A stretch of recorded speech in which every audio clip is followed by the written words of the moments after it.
The story begins with a calm scene in the heart of the forest where a little girl named Erin is playing hide and seek with her father. After a while, he shows her how to identify an edible mushroom. So, she reaches out with her small hand and places it in her wooden basket. Her father asks her to stay alone for a few moments while he walks toward the main road. But when Erin tries to follow him, she is shocked to reach the road and witness a scene that freezes her blood. A car driver standing motionless, staring at her with terrifying eyes before speeding away. She trembles with fear and her eyes fall on mushrooms scattered on the ground. Then she looks a bit farther and sees her father's lifeless body lying still. A shock that leaves her completely stunned. The events jump forward 10 years and we find Erin now a teenage girl preparing for an important swimming race. The coach encourages her and reminds her of the importance of saving her energy for the final sprint. When the race begins, she pushes herself to the maximum physically and mentally. But despite her effort, she comes in second place while her rival wins. The winning girl tries to calm her with gentle words about the tiny difference in seconds, but Erin suddenly snaps and throws a punch at her face, splitting her lip instantly. Later, in the locker room, the coach confronts her and asks her to apologize, threatening to suspend her from the team if she refuses. Erin strongly refuses and becomes aggressive even with him. So he responds with harsh anger, calling her a loser who has no purpose. Her mother intervenes afterward and advises her to take a break from training, even encouraging her to visit a therapist. But Erin, in her usual stubbornness, ignores her advice completely. A few days later, while Erin is isolated in her room, her little sister Pam walks in and innocently asks why she stopped going to school and competitions. Erin suddenly loses her patience and explodes in the child's face, kicking her out of the room harshly. Her stepfather intervenes, criticizing her cruel behavior, and Erin replies with disdain that Pam is just a half-sister.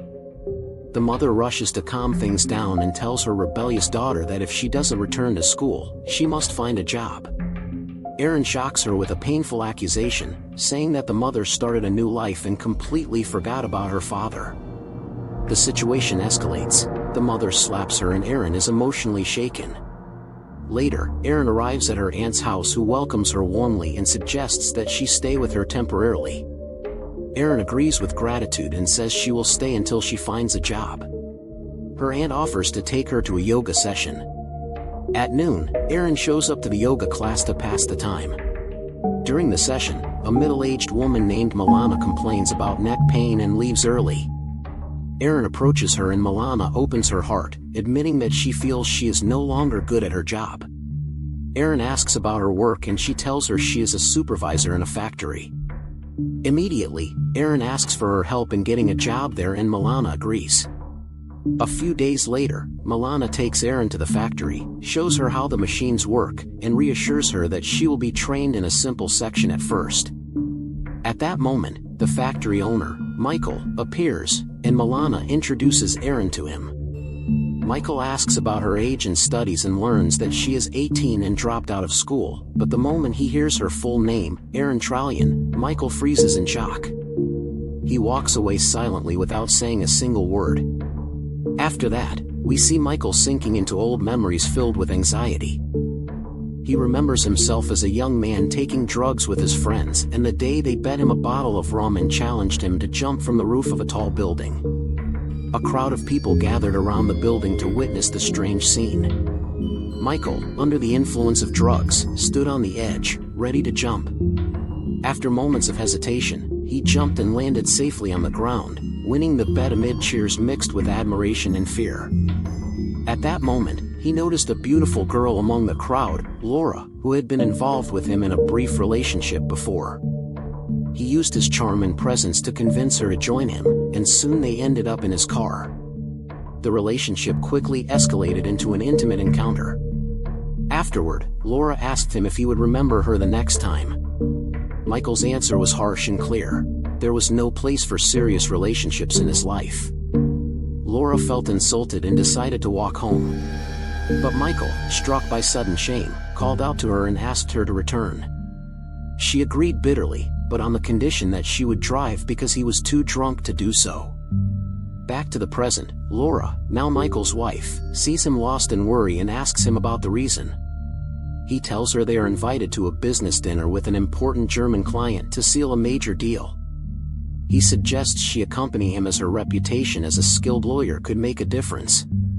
Laura agrees immediately, but that night Michael appears distracted, barely participating in the conversation, and even displays a kind of arrogance that unsettles the host. Laura, for her part, makes a great effort to save the situation. Even when the German client makes a light flirtatious remark, she tries to handle it politely, while Michael makes no comment on the matter, either ignoring it or remaining lost in thoughts about Aaron. Once they arrive home, Laura confronts him about his unjustified behavior, but he dismisses her, calling the client an idiot living off his family's inheritance. The next day, Michael happens to read a news article about the swimming race and is shocked when he discovers the details of Erin's violent outburst after her loss. As for Erin, she goes to a local swimming pool, her only refuge from past wounds. Upon arrival, the coach asks her to move to another lane and she complies without protest. But her exceptional skill does not go unnoticed, and the coach expresses his admiration for her swimming ability. As she leaves, she is surprised to see Michael sitting in his car with his driver, so she waves at him, but he does not respond. Instead, he orders the driver to leave immediately. As days go by, a coworker at the factory named Loris approaches her and asks for her social media accounts. He is surprised when she tells him she does not have any. He walks away with a warm smile, inviting her to visit him at the Pozzadante bar if she ever changes her mind. Agata, their coworker, watches them with a look that clearly reveals her jealousy. One night, Loris and Erin meet at the bar and they share a kiss that marks the beginning of a growing relationship. During the day, Erin continues her daily routine at the factory, exchanging glances with Loris and letting her mind drift among the machines. But she never forgets swimming, going whenever the weight of life becomes too much. One morning, she finds her bike tire clearly punctured on purpose. She immediately realizes that Agata is the culprit, but with mature calmness, she ignores the matter and continues her workday. Later, she receives a message from Loris suggesting a private meeting. She pretends to be sick and goes looking for the supervisor to request leave, but she suddenly runs into Michael in the hallway. He asks her what is wrong, and Erin replies that she feels sick and needs leave. But Michael notices Loris's truck parked outside the building and instantly understands she is lying. Michael initially refuses to grant Erin leave, but she explodes in anger, so he backs down in the end and allows her to go. As she leaves the office, Laura, who is passing through the corridor, sees her. Laura asks Michael who Erin is, and Michael replies that she is just a new worker who wanted to leave early. Elsewhere, Erin and Laura sit inside his truck. She tells him about Michael and how he watched his truck from his office window. Loris becomes worried immediately, afraid of losing his job, and insists firmly that they must keep their relationship secret. The next day, Erin is shocked when a pregnant woman stands in the middle of the factory and bursts out angrily, accusing Erin of having an affair with her husband, Loris. Erin is surprised but responds coldly, saying that Loris has been involved with half the female workers there, even Agata. Agata overhears her, rushes after Erin inside the building, and unleashes a series of harsh insults until the argument turns into a violent physical fight. Michael intervenes at the critical moment and pulls Erin away. He scolds her sharply, saying she could have seriously injured Agata, but Erin remains silent with cold indifference. Erin assumes she will surely be fired, so she silently starts gathering her things. But Milana surprises her with the news that Michael has decided not to fire her and instead transfer Agata to another department. Erin is stunned and does not understand the sudden change. In the evening, as Erin rides her bike home, Michael's car follows her from a distance, but he quickly loses sight of her in the side streets. Suddenly, Erin opens his car door and gets inside. She confronts him sharply, demanding he reveal why he is following her. Without waiting for an answer, she begins removing her clothes, assuming he wants her body in exchange for not firing her. But Michael stops her immediately and says he does not want that and only wanted to make sure she was safe. Erin falls silent, stunned, then says she is hungry and asks him to take her to dinner.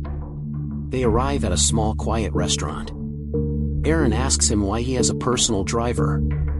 Michael replies that he simply does not like driving. Then he asks her why she gave up swimming, and she remains silent. Michael continues, saying he worked in his father's factory because he was not good at anything else. He tells Aaron she has real talent in swimming and that she is lucky.